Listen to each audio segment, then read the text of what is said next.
Yani mimi kama napata nafasi ya kutoboa nimeenda nje ya nchi. Wameumia. Sirudi. Kwa sababu kule kupata mzungu kwanza rahisi. Sio umeelewa? Kule kupata mzungu. Nakuja ngoja nisome message. Wewe na wewe umeanza mambo yako. Yaani wewe wanawake sio hata watakupeleka wapi. Kila siku nakwambia mambo ya mademu yatakupeleka wapi? Bwana kibango cha mganga nsijiongeze. Nani anataka umaskini kulala na nyoka? Nakuja mganga matukula Sumbawanga. Kila siku nakwambia wanawake hao achana nao. Watakusogeza watakupeleka wapi? Nipigie huyu mganga kwanza. Umeshani unaangalia sasa. Kuna mtu anaongea naye muhimu. Usiongee vibaya. Mjukuu wangu. Habari. Sasa wewe ndio mganga Matikula? Wewe baba tapeli wewe.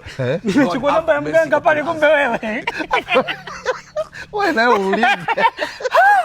Matikula nimechoka namba nikae chini. Wewe ndio mganga Matikula Sumbawanga. Wewe unauliza? Wewe baba tapeli. Unajipata sawa wewe. Ndugu yangu sema umaskini umenichosha nijiongeze. Ndio mimi tukakula unatisha. Sasa alo mjukuu wangu. Baba. Leo